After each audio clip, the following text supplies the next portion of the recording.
Today we're talking about passing chords. Specifically, I want to talk about 3 types of passing chords you should know. Now, if you learn these 3, I believe you'll be able to do a lot in your music. Let's break it down. Now, before we talk about these 3 types of passing chords, first I want to talk about what exactly is it. Now, it's basically a chord that you briefly play on your way to the next chord. That's all it really is. It's basically a chord that you play very quickly and you go to your next chord. So another way I like to think about it is basically a chord that bridges 2 chords together. And if that doesn't make sense as I go through these different examples, you'll be able to really understand what passing chords are. Now, the first type of passing chord I believe you should know is the diminished 7th chord. Now, the reason why I like this chord as a passing chord is because it can lead you very nicely into like a minor chord. Now, let's say I have in like a chord sequence, I'm trying to go from here to here. So this is like an F minor 11 chord. So I'm trying to figure out a way to go from here to here. Now, a way I can easily go into that minor 11 chord is with diminished 7 chord. So diminished 7 chords are a great way to kind of like bridge those 2 chords together. Since I'm going to this F minor 11, I can play some diminished chords as passing chords to lead me to that F minor 11 chord. Now, if we look at this bass line, I'm going from C to F, right? Now, what I could do is I could say, hey, since I'm going from C to F, what if I play like some diminished 7 chords in between the C and F? So if I look at this bass line, I'm going from C to F, I could play a D diminished 7 to an E diminished 7, and then F minor 11. So you can imagine I could do something like this, and then I can go to a D diminished 7, voice like this. So what I did was this is a D diminished 7. If we go to the second inversion, I dropped this D down an octave. So I'm playing a D diminished 7 in the second inversion. And then if I go up to an E diminished 7, I'm playing it within like the same voicing as that D diminished 7 and drop 2 position. That can lead me very smoothly into like an F minor 11.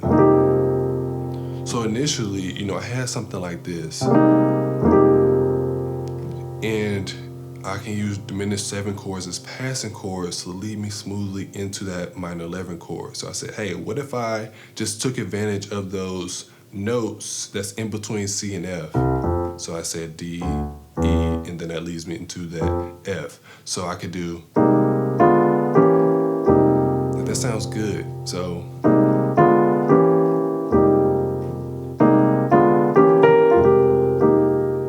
right, so instead of doing, I can use the diminished 7 as passing chords.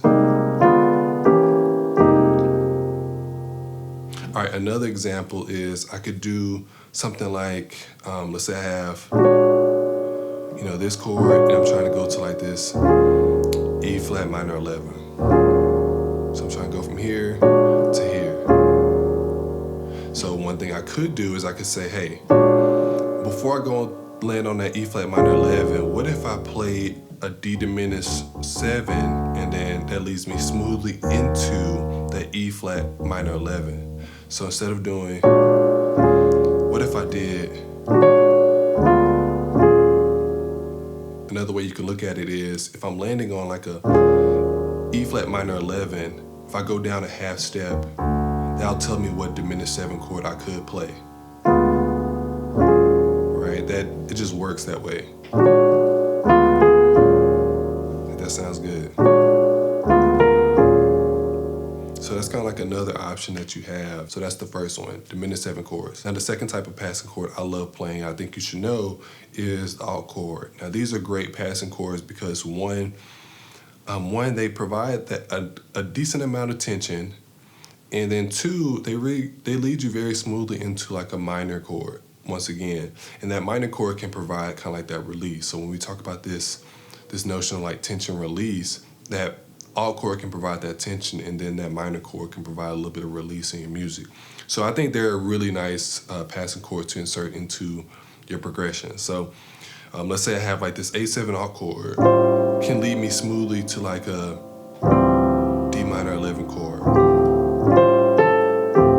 right? And I figured this out because You know, this A is the 5 of D minor.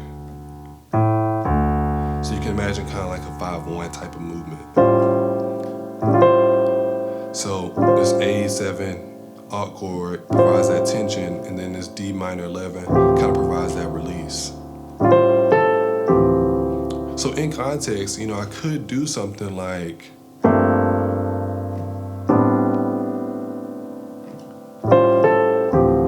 right? Instead of doing something like, that sounds good. But to kind of like fill up that empty space, if we want to do it, that A7 alt chord is a great passing chord to play before that D minor 11. So I could do.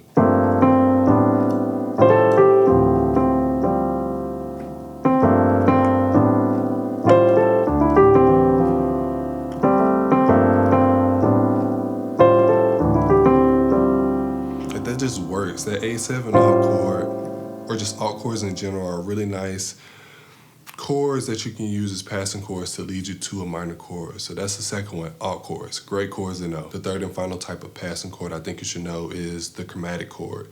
Now, chromatic chords are extremely easy. They're basically just a chord that you play a half step below or above the target chord. So if you look at this, like C major chord, a chromatic passing chord could be this B major and then go on to that C major, or I could do D flat major, and then go back to the C major. So that's all a chromatic passing chord is. It's just a chord that's a half step below or above that target chord that you're about to land on. Now let's say I had a progression where I'm doing something like,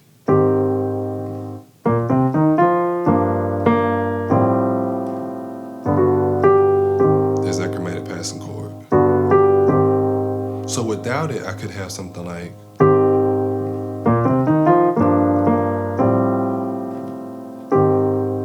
right, so passing chords kind of like fill up that space that's kind of like just there that you can use to kind of like, you know, add a little bit more color and emotion to what you're doing. Now I have something like,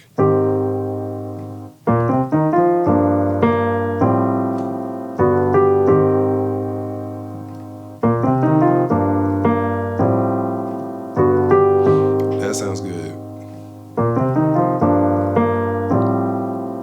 Now, I love using passing chords. I think they really just add another layer of expression to what you're doing in your music. But in order to really learn these types of chords effectively, you got to have a system. And I actually made a video about that, so be sure to check that out. I'll see you in the next one. Peace.